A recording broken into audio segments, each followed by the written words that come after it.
Join us by the fireside for our evening tales of true life's strange experiences with things that lie beyond the veil of the known and into the misty depths of the mysterious and unknown.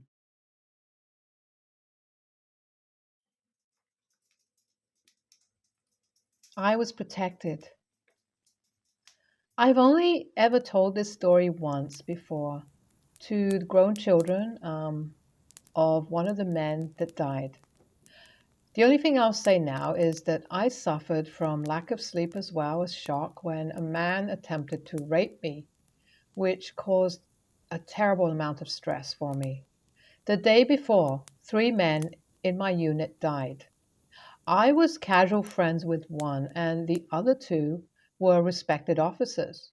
I didn't see them die, but I saw most of what was left afterwards, after the accident. That shock added to almost 2 days and nights without sleep. When he attacked me, I remembered what the instructor in the rape prevention class had said.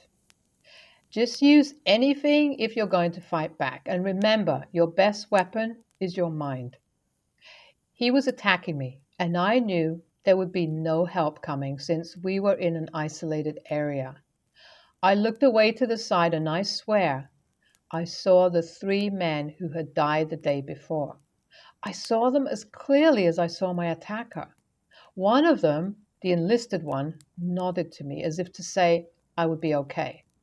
As if that were the signal to my brain, I started a hysterical, I guess you'd say, babbling about how I was going to die, just like what happened to my friends the day before.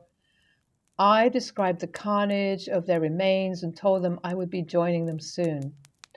I don't have much of an idea what went through my attacker's head, but he stopped grabbing me and even set my clothes to rights and started apologizing over and over.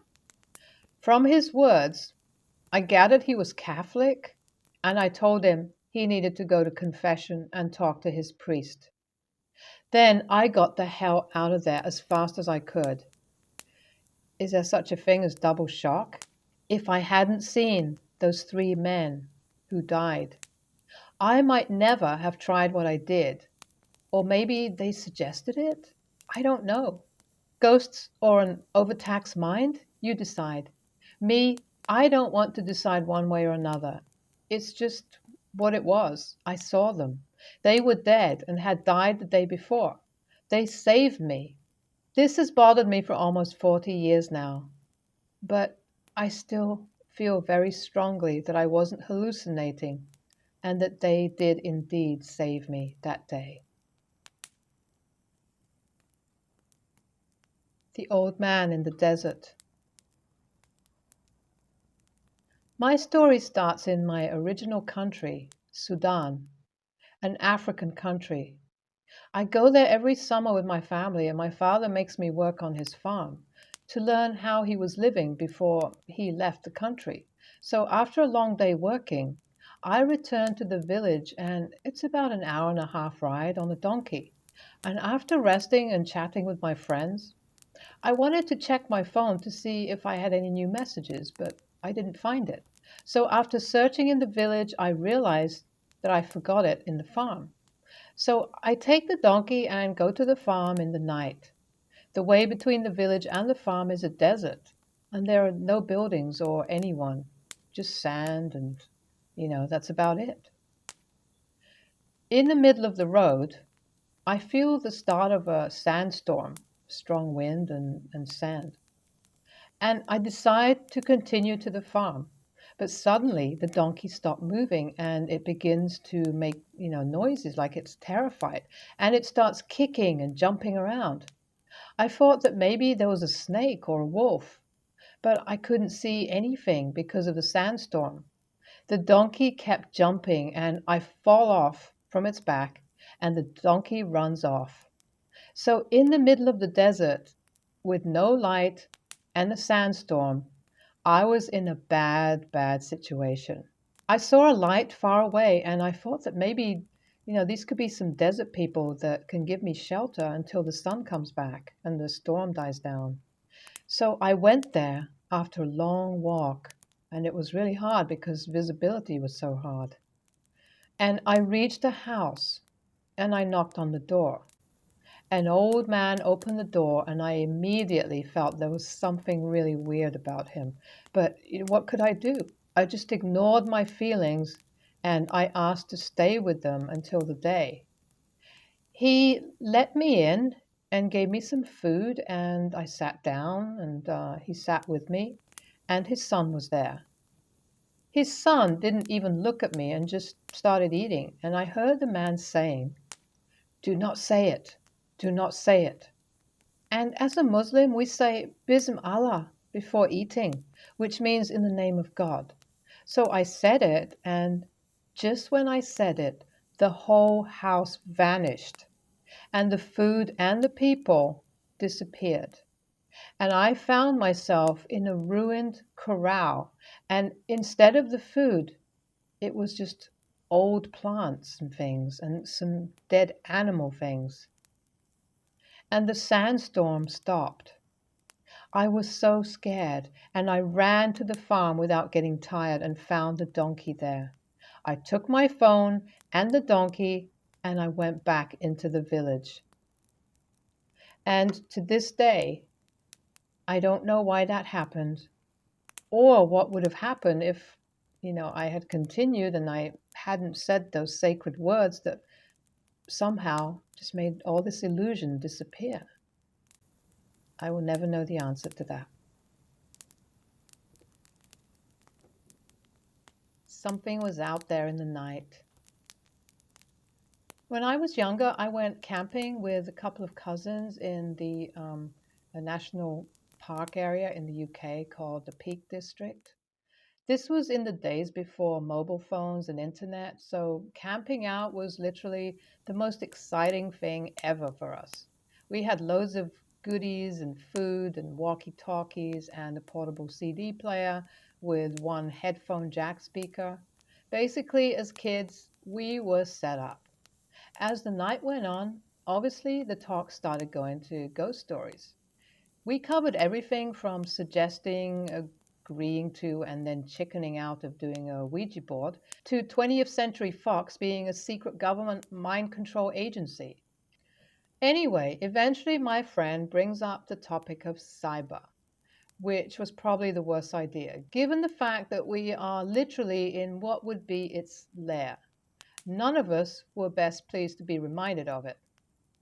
From what I know, it's not that widely known, but the gist is that it's some kind of demon deer thing, beast, that roams the moors, killing people who dare to destroy the land around it. Well, cut to this story about how his friend had a friend go missing out on the moors because he'd been trying to dig a tunnel, and we were all pretty much spooked by that story.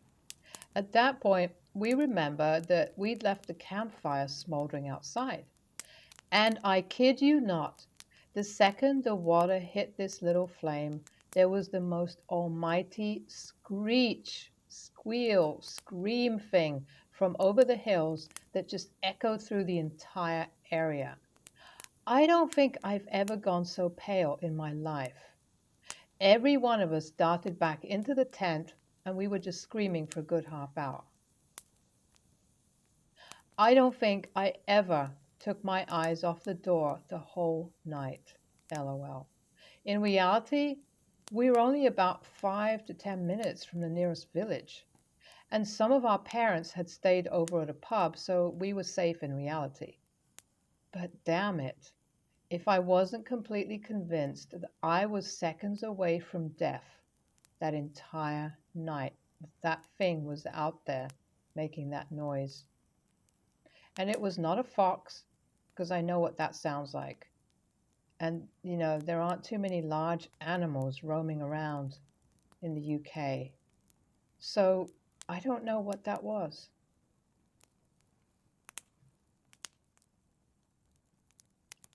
The thunder and lightning. A small group of us were sitting by a riverbank, and it was a lovely cliffside, maybe about 20 feet high, perhaps. The valley ran east away from us upriver and west of us downriver. The view was over the river and across the small valley to the top of the ridge that was directly opposite us. As we watched, the sky quickly darkened over the ridge, and we watched the clouds from both behind the ridge behind us and past the ridge in front of us. No clouds formed over our heads, however. There was just a wall of storm darkened clouds, wavering at an invisible line at the top of the ridge. Now, this is ridge phenomena and just relates to how the storms go through that particular area. It rarely, if ever, rained there, even with storms raging around it. I'll get back to this point in a few, as at the time I didn't know that this could happen. I was convinced something was going on if it wasn't going to rain on us, but we could watch it and the stars at the same time. The parking lot off this campground was a large gravel kind of dirt area, not taken care of, just sort of driven over a lot. It was the only area where you could see the stars through the trees in the camp, aside from the riverbank. When night falls, it gets cold there, so we migrated to the parking lot.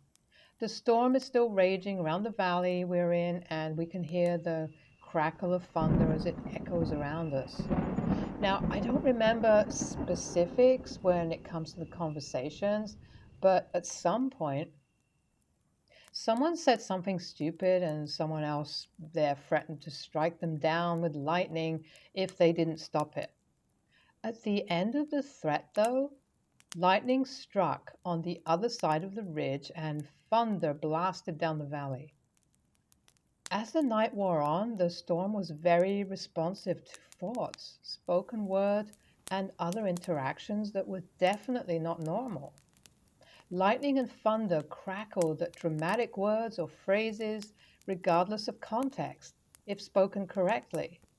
If the phrase wasn't dramatic, then it didn't work, which was entertaining as we got the shyer members of the group to try it out. The look on the previously timid person's face when they summoned thunder was quite fantastic. The entire thing wasn't exactly scary or creepy, to be honest. However, it is the most paranormal I have experienced. We tested it out for a few hours or so, and it worked upon command to the point where we honestly got bored of controlling thunder. By morning, the storm had dissipated, and as it did, the thunder died down and the effect stopped. But it was just the most unforgettable experience to think that we somehow, just through these kind of bursts of emotion and words, were able to somewhat control the thunder and lightning. It was pretty amazing.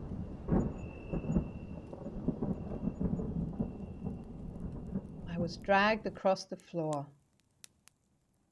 I was 24 years old and I was recently married and living in the country outside Ottawa. I woke up in the middle of the night being dragged across the bedroom floor by my feet. I was being pulled by two very short, around 2 to 3 feet tall, but very stocky, I want to say people, but that wouldn't be correct. They walked on two legs, had two arms, and a face, but the face wasn't nearly human. The closest thing I can think of is a lowland gorilla, if they were made 10 times smaller and had more bare skin and way less hair. When I started to struggle, they turned towards me and I saw the faces. They were completely black. Just remembering their faces makes me shudder nearly 35 years later. They look right at me as if to ask why I'm making their jobs harder. Not angry, just annoyed. They were dragging me towards the end of the room where there was a closet. I felt like I had to fight back. They were strong, but not that big. The problem was that it is hard to do much when your feet are off the ground. As I twist and struggle to try and grab something to hold on to, I catch a glimpse of the bed where my wife is. I can't see her from this angle on the floor, but there is clearly another thing straddled on top of her doing something. Arms are flailing. It is also humanoid, but not human, much taller and more human like than the two things pulling me across the room, and clearly female. She feels really dangerous, like a crazy, jealous, violent kind of dangerous. I realized then that my wife is screaming, really, really loud screaming. I don't know why I didn't hear it until that moment. I called for help. I don't even know who I was calling to, but a few seconds later, something intervened. I don't know what or how, but everything changed then. This is the part that is difficult to describe. I've been trying to write the next few lines for over an hour. Some entity that I felt but couldn't see filled my awareness. Was it waiting for me to call out for help? I'm not sure. But what I felt was immensely powerful, completely authoritative, and it seemed to not approve of what was happening and wasn't going to allow it. Something else belongs here, but I don't know how to put it into words. It gives me a headache when I try. Anyway, I wake up the next morning in bed. My wife is already awake, and she starts telling me about the terrible nightmare she had. After listening for a short time, I interrupt her to tell her what I remember of the night before as well, as best I can. When I described this thing that was on top of her, her eyes just got really wide, and she said, "How could you know that? It wasn't a dream?" I've never seen her look so scared in my life as she did in that moment. It was then that she glanced down herself and saw the fresh bruises on her belly. She started to tremble visibly and she collapsed back onto the bed.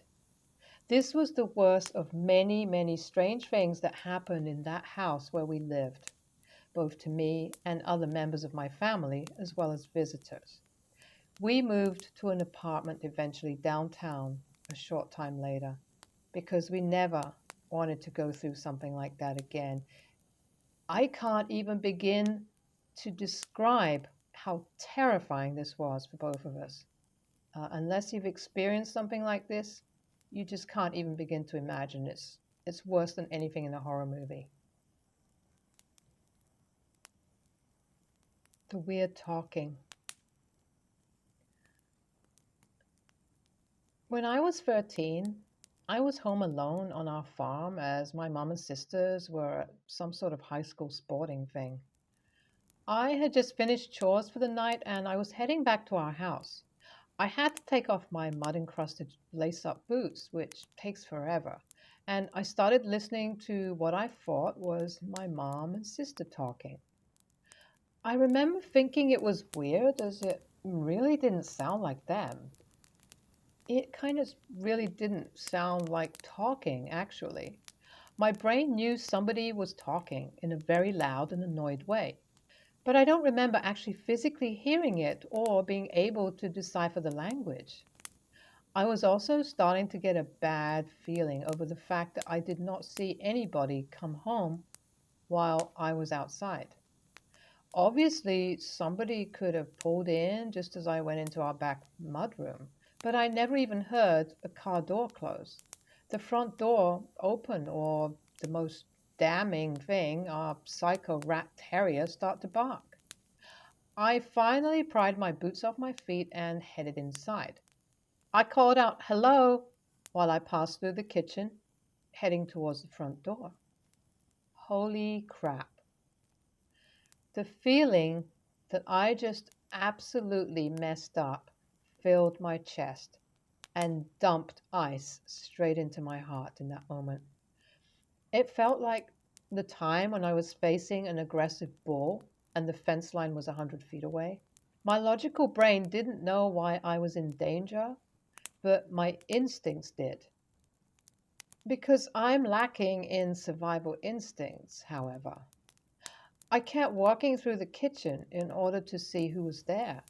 The voices were now arguing with each other, and I somehow knew they were talking about me, the idiot that was walking towards them. I eventually got to the breakfast bar that divided the kitchen from the front door area. There, I could finally make my body stop walking and froze up. Hanging in front of the door were two gray glowing orbs. The voices were very loud and very angry now, but in a weird, muffled, screaming way. I knew it was loud, but my ears weren't picking it up. It was weird. It was like I was hearing it, and yet part of me wasn't hearing it. Within a second, both of them had stopped talking.